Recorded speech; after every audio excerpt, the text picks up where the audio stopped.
Hello, the name is Osvaldo Antonio Nyaka, and welcome to another episode or video teaching where we just explore human behavior and human principles that govern life itself, and hopefully you'd walk out of here with something that you can implement into your life and enjoy. So today's principle is actually all about power. When I think about power, I think about one of my favorite series. And this series, well known, very famous, and the scene that stands out from there is when a character by the name of Arius is talking to this little imp, and he gives him a riddle where he tells him, or well, he says in the script, riddle me this. A king, a swordsman, and a priest each bid each bid, or each one tells the swordsman, which is a killer in this instance, to kill the other, and they each have to persuade the swordsman to kill one of the other two. Then the question that he asks the imp is, which one does he kill? And the imp turns to him and says, well, I don't really know. And he goes on to say this quote that power resides where people believe it resides. It's like a shadow on a wall, and a very short man can cast a very big shadow. For me, what that explains, it actually explains the dynamics of power, that power is not necessarily all about brute force. In as much as it's about exercising power, power is more about the actual perception that has to do with power. The perception that we believe someone has power constitutes how much power they get to exercise. And this, for me, I believe that it actually empowers a person to understand that power is more about perception more than the actual thing that one does. Because if you think of how society is constructed in such a way that we attribute power to a specific being that does certain things. For instance, if we come in society and we ask ourselves who's the most powerful person, we would normally say, okay, a person who's most powerful is probably someone who's got access to a lot of money. So someone who has financial power tends to gravitate and hold a lot of power in different circles of life. But if you really study the person and really look at who the person is, you'll see that, yes, money is an enabler, but the real thing that drives the person is the perception that he believes he's got a lot of power, and that a lot of people in society accept that that is a form of power. And by knowing certain things that the individual does, you actually get to see that what he does is no different from the history of power. If you study power, you study dynasties, you study the Chinese dynasty that has a history of over 400 or 600 years ago, you see that for them to get to this specific point in power, you had internal conflict where the different dynasties were fighting over power. You had one dynasty ruling for 60 years, then another took over and ran that dynasty until now, where you'll see that the current form of power is the reigning power. But throughout history, power dynamics change, and there's certain things that enable one to actually have power. And what are these things that enable a society to have power? From a society point of view, you find that the society that has the most power is the society that has the highest order. You'd see in global politics that the country that has the most order within their own country gets to rule over the other countries that have less order. And this actually explains the principle of actual power. Power tends to work in such a way where an organized system always takes over a system that's unorganized. If you look at throughout history in terms of the power dynamics and shifts, you'll see that whenever an entity has great order, it always takes over an entity that doesn't have order. You'll see it when countries go to war, the one with the highest order tends to take over the one with the least order. That's how the power dynamics shift within society. And this rule, this principle, should I say, actually does not change. That which has the highest order always takes over a system that has the least order, or the system that has the highest rate of entropy decays and gets taken over by a system that actually has the greatest order. And how does this then apply to your own power dynamic? As I said, we have these 7 areas of life that we are all here to empower. You have your financial area of life, which has to do with your money, assets, and income that is in a form of money. The second area is your spiritual essence of life. The spiritual essence could be anything from a great purpose or something that inspires you from within, the great message that you want to get accomplished, that one thing that drives you from the inside. Then you have your third dynamic, which is then your social area of life. Your social area of life has to do with the people that you meet, the people in society, your leadership skills. And this has to do with who you interact with and who are the people that actually have power and influence that you can influence to help you grow in your own influence. And the fourth one is in your physical area of life.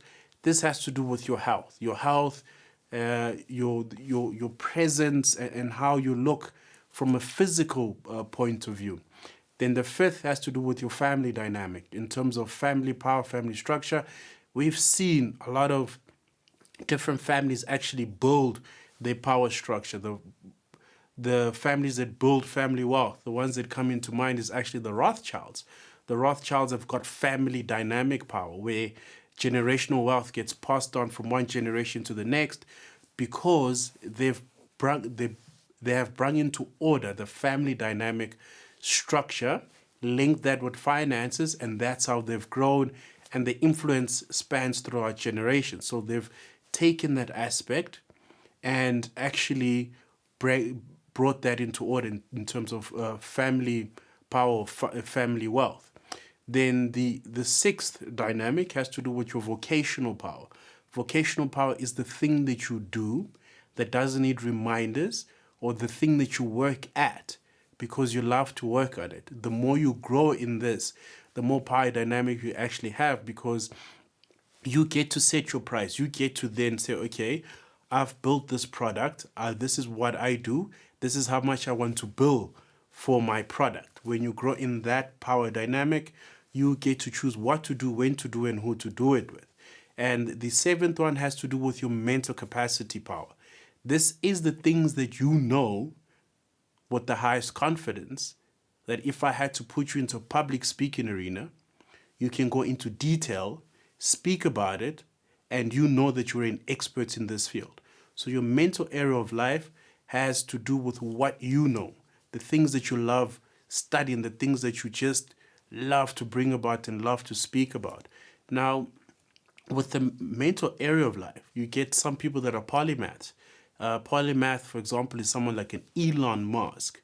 And Elon Musk would take different areas of life and he would combine it, and he would actually turn those areas into financial income. So for instance, he would go and build a business that has to do with rocket ships and going into space, because he's went in, studied the field of rocket science and space, and now he goes into space. So a polymath is someone who's able to master different areas of life. You would find that the same person could go into a different area, go into a sports area, build a business in the sports area, or perhaps even be a sportsman in that area. And you also see this in the physical dynamic power structure, where some people are great sports people, and that's how they express their power. How do you then bring all of this together? How do you take the power? Because here's the one thing that I believe. I believe that we all have a unique power structure. We all have this innate ability to express our innate power. We are all born with it. In where it's actually hidden, it's hidden again in your hierarchy of values. The moment you're able to identify your hierarchy of values, you'd find that in your top value is actually where your greatest power is hidden. Because remember, power is all about order. And the moment you're able to discover what your hierarchy of values are or your highest priority, you will actually see that that's where your highest order of expression is. And when you get to express that highest value or the highest priority, you actually get to grow in power. So for instance, let's take Kobe Bryant. Kobe Bryant, his highest hierarchy of value was sports. In which sports? Basketball. And what specifically was he good in basketball? He was good in the attribute of physically taking himself through challenging situations where he became so powerful that when he went into basketball matches, he was able to outperform everyone. So his highest hierarchy of value was in the physical area. So that's where he brought it into order and discovered that in his physical area of life, it's actually by playing basketball. He tried out playing soccer, it wasn't for him, but he discovered that in basketball, that's where he can demonstrate his highest attribute of power.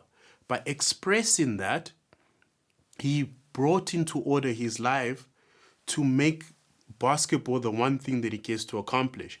And if you struggle with discovering this one thing, there's a great book that came out which is called The One Thing.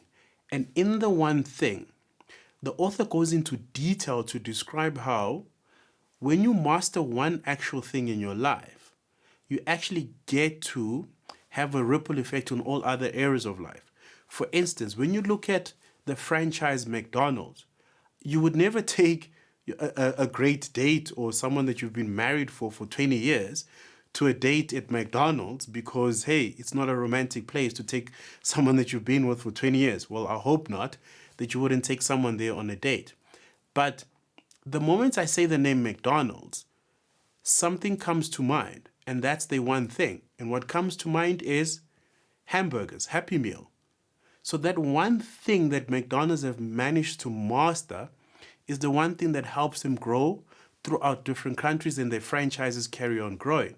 Because it's the one thing that they've been able to master, and it's the one thing that they go out into the marketplace with, and we know them for that one thing. So if you read the book, The One Thing, it will actually help you to also determine what's that one thing that you have as a quality that drives up all these other areas and brings into light that by doing that one thing, it actually has the greatest effect on the other areas of your life. So in the book, The One Thing, it will go into details with that. So that's how the power dynamics work. And you actually get to see this in the political arena. If I tell you about China, the one thing that you'd be able to remember about China, about their power dynamic is they are the leading world power when it comes to manufacturing. If I say South Africa, the thing that comes into mind is probably music, entertainment. That's the one thing where that country has that power. So in your power dynamic, how you grow in your power dynamic, the first thing you need to do is actually discover your hierarchy of values. By discovering your hierarchy of values, you'll actually discover where your highest purpose is. And that's where your actual self-mastery power is. And by discovering that, the next question to that is how do I express this highest purpose or the highest value so that I grow in power? And by actually expressing your highest value and your highest purpose, that actually affects all other areas of your life, your 7 dynamics. Just as the book, The One Thing, speaks about, and just as a sportsman or sportswoman, such as Kobe Bryant done is, he mastered the one thing that gave him the ultimate power in all the other areas of life. And that's how you actually grow in power. Because power, again, is not just about the material things, but the self-perception of where you have the highest confidence and where you have the highest aptitude to actually express that power dynamic. And remember that power is actually all about being able to control events in order for you to have the highest probability of expressing that power. That's what power essentially is. It's about having the ability to control events and have the power to direct events where you get to say, this is where I want my life to go. So thank you for joining me, and until next time.